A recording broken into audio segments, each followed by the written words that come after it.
What do I have to do to get a little privacy? Oh no. Oh no. No! No!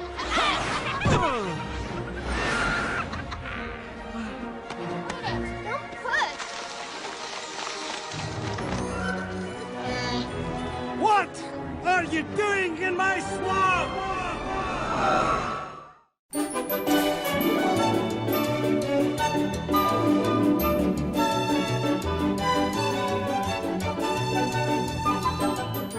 Hey, what's going on, guys? So, yep, 2020 was for the most part a disgusting year.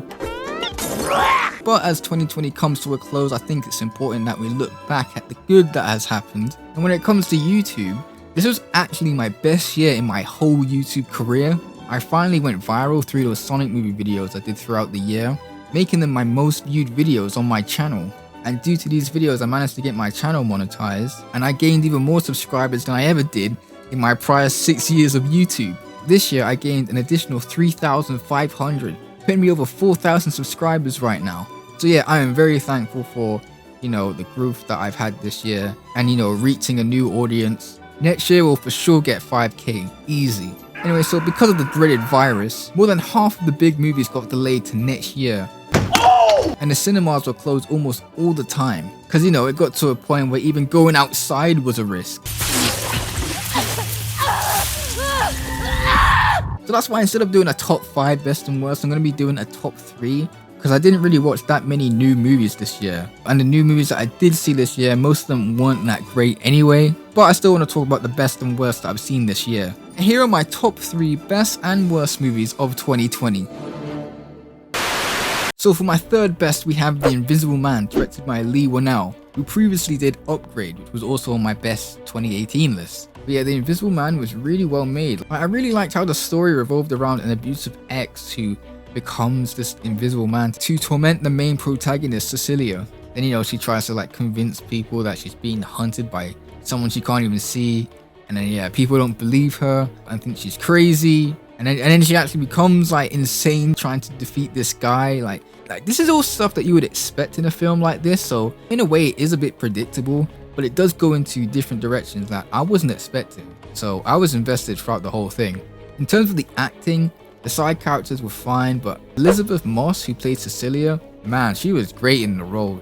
She carried the whole film, and Whannell's directing here is great as well as the cinematography. Whannell has this slick style to his films, and I love it. I can't wait to see what he does next. Personally, this film wasn't as good as Upgrade. I think I had a lot more fun with that, but this was a solid thriller, and if you guys haven't seen this yet, check it out.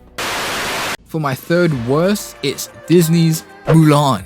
Yet another dishonorable remake that fails to understand what made the original so great. Dishonor on your whole family. Will Disney ever learn? I don't even know. These things are only made for money, and they do not intend on stopping. I mean, look at all of these. Hey, look! Silence! I can't take this shit no more. I'm gonna keep this one brief because I already did a full review on this one. But yeah, they made Mulan into this unstoppable warrior straight from the get-go, which was stupid because the whole point of Mulan was that she worked much harder to become better than the male warriors. This is why we put respect on Mulan's name. But now in here, she's better than everyone in every way.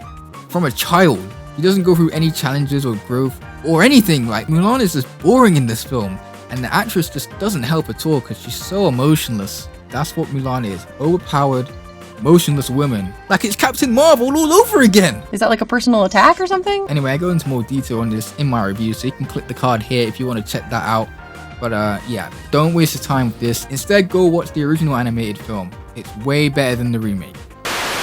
Okay, so on to my second best of the year, and that's the new Spike Lee joint, The Five Bloods. It's about these black soldiers who fought in the Vietnam War. They go back to Vietnam to find their fallen soldier who fought alongside them, and also a chest of gold that they found and hid during the war. Yeah, man, I really like this movie. Now, it does have some problems, it does. At times it gets pretty messy and loses its focus, especially in the middle, because halfway it just changes to a completely different movie, which is kind of strange. And plus there's some really forced political agenda regarding Trump, which I don't care about, and it does go on for a little bit longer than needed. But besides those things that kind of brought it down, this was a really good movie. Like, this is by no means Spike Lee's best, but I'll tell you right now, I enjoyed it for the most part. Really like Spike Lee's stylistic choices here, to where at the start it's in standard cinema scope, but during the war scenes it's in 4:3 and looks to have been shot on 16mm, I think. And then when the group go back to Vietnam, it looks to be shot on 16:9 IMAX. They actually serve the purpose, unlike in Transformers where the aspect ratio changed every 10 seconds.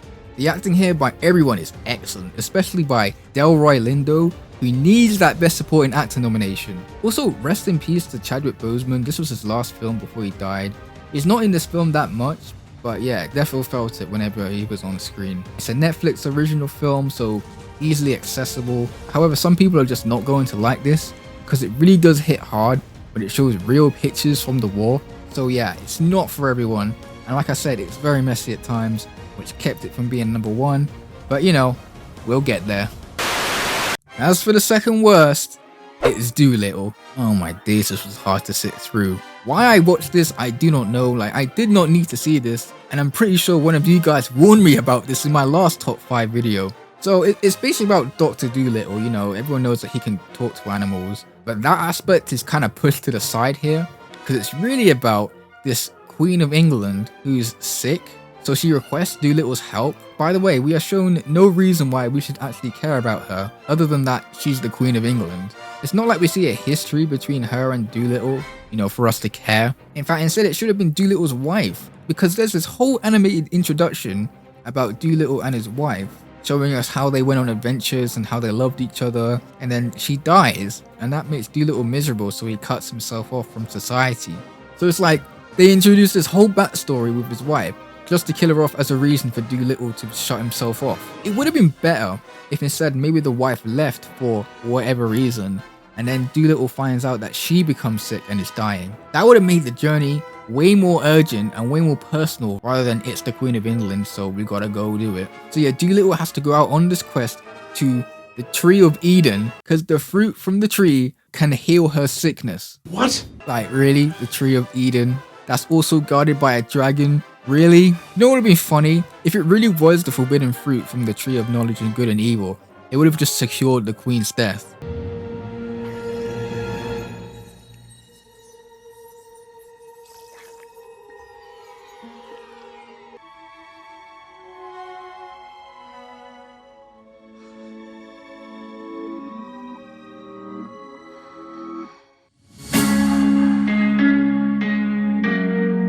Anyway, whatever, who cares? So this could have been like a fun swashbuckling adventure film, except this just wasn't fun. It was just boring. It wasn't funny at all. There was only like one joke that made me chuckle, but that was it. Fam, you know this thing cost 175 million to make? What? And you know most of that just went towards the celebrity cast, because the animals were all voiced by these top stars. And let's not forget Robert Downey Jr. Man, what happened? You literally just came off Avengers Endgame, the biggest movie in the world, and you went from that to this? Iron Man.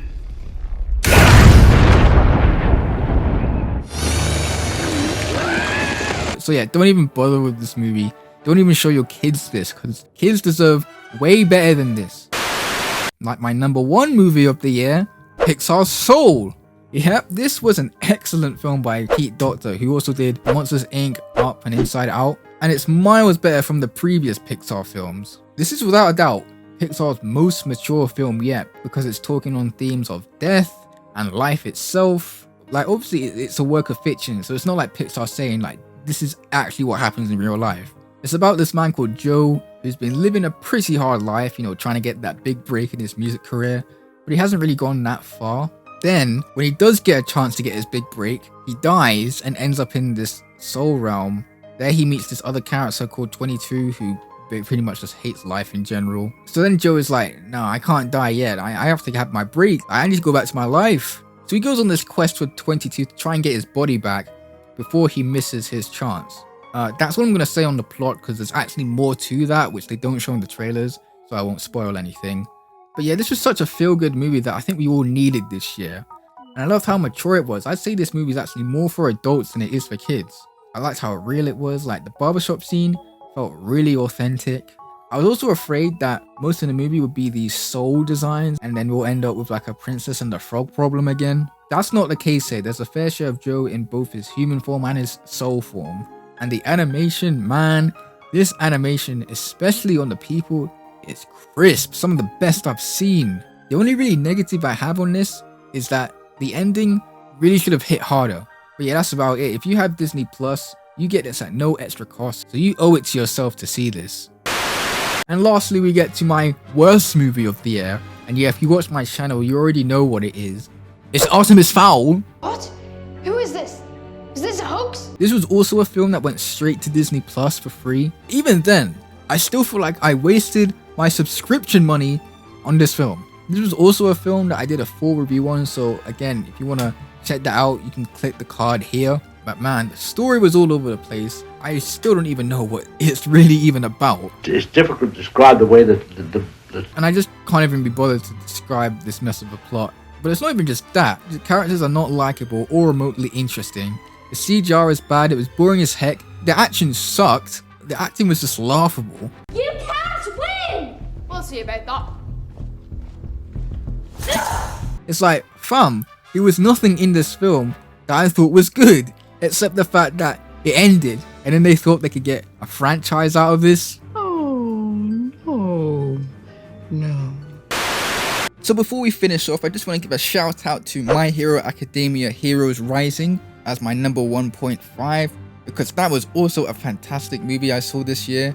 It was the best cinematic experience I've ever had watching a film, even more so than Endgame. The only reason this is getting added onto my first is because I'm a fan of the show, and as a fan of the show, this movie was amazing. However, if you don't watch the show, you wouldn't appreciate it nearly as much.